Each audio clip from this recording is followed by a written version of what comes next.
అండి చూడండి, ఏ చేపతోనో ఫ్రై చేసుకుని పులుసు పెట్టుకుంటే చాలా బాగుంటుంది. కొంచెం మెంతండి, కొంచెం ఆవాలండి, కొంచెం జీలకర్ర అండి,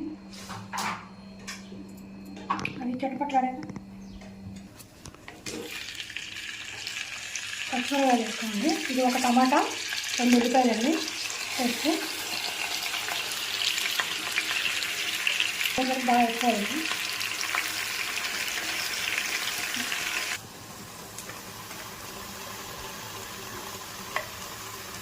వస్తాను మళ్ళీ చూసి వేసుకోవచ్చు. కొంచెం వస్తాను అలా మళ్ళీ పేస్ట్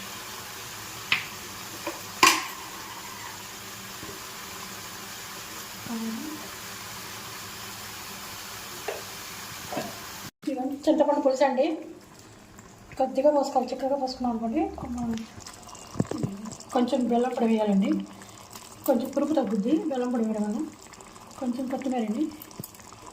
ఫస్ట్ స్టేజ్కి వచ్చినప్పుడు ఇదిగోండి, ఈ ఉప్పు, పసుపు, కారం, మసాలా పొడి, అల్లం పేస్ట్ కలిపి వేయాలండి. కలిపి పేస్ట్ రాసేసి దీన్ని ఫ్రై చేసేసుకోవాలండి. మనం మామూలుగా చేసుకుంటాం కదా. ఇప్పుడు వీటిని ముక్కల్ని జ్యూస్లో వదిలేసుకుంటాం. లాస్ట్లో వదిలేసుకుంటే ఒక 5 నిమిషాల ముందు 3 to 4 చాలా సరిపోతుంది.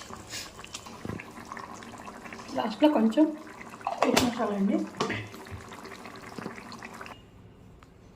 ఫ్రై చేపతో పులుసు అండి, సూపర్గా ఉంటుంది. మనకి 3-4 రోజులైనా నిల్వ ఉంటుంది. ఒకసారి ట్రై చేసి చూడండి.